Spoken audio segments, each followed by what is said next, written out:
22 April रोजी जम्मू काश्मीरमधील पहलगाम येथे झालेल्या दहशतवादी हल्ल्याला प्रत्युत्तर म्हणून करण्यात आलेल्या ऑपरेशन सिंदूर अंतर्गत भारतीय जवानांनी दाखवलेल्या पराक्रमाला, त्याग आणि शौर्याला सलाम आणि समर्थन दर्शवण्यासाठी तसेच त्यांच्याप्रती कृतज्ञता व्यक्त करण्यासाठी समस्त रोहा शहर, रोहा तालुक्यातील राष्ट्रभक्त नागरिकांकडून रोह्यात भव्य तिरंगा रॅली काढण्यात आली। या रॅलीमध्ये रोहा शहरासह तालुक्यातील माजी सैनिक, सर्व पक्षीय नेते, कार्यकर्ते, सर्व जाती धर्मातील नागरिक आणि महिला वर्गाने सहभाग घेतला होता। यावेळी राष्ट्रभक्तीपर घोषणांनी रोहा शहर दणाणून गेले होते।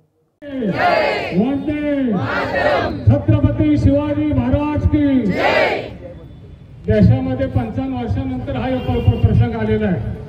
1947, 1965, 1971 त्याशिवाय कारगिल युद्ध झालं, आता हे युद्ध झालं, याच्यामध्ये 5 वेळा हरलेला आहे। तरी हा म्हणतात ना, गिरेंगे में तू टांग ऊपर, अरे भिकारी पाकिस्तान तू कितना भी कुछ करो, ये इंडिया है, ये भारत है, कभी हारेगा नहीं, अभी भी हमारा युद्ध चालू है।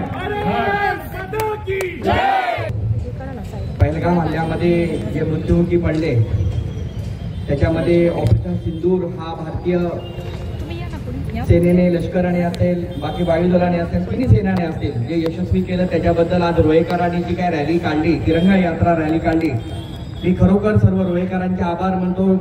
जेव्हा जेव्हा देशावरती संकट येतो, जेव्हा जेव्हा देशावरती कुठला हे येतो, तेव्हा रोहेकर एकटे येतात, सगळे एकत्र येतात, सर्व जाती धर्माचे लोक येतात। आज आपण पाहिलं या यात्रेमध्ये सर्व मुस्लिम बांधव पण सहभागी झालेले आहेत। खरोखर रोहेकरांचे आभार मानले पाहिजे। आणि जे काय माजी सैनिक इथे सगळे आज आहेत, आपण यांना 15 ऑगस्ट, 26 जानेवारी यांना प्रत्येक वेळी पाहतो हे झेंडावंदनला, पण आजही त्यांची आठवण ही संपूर्ण देशाला आहे। आज हे सैनिक आहेत आणि म्हणूनच आपण सर्व भारतीय आज चांगले स्वाद घेतात।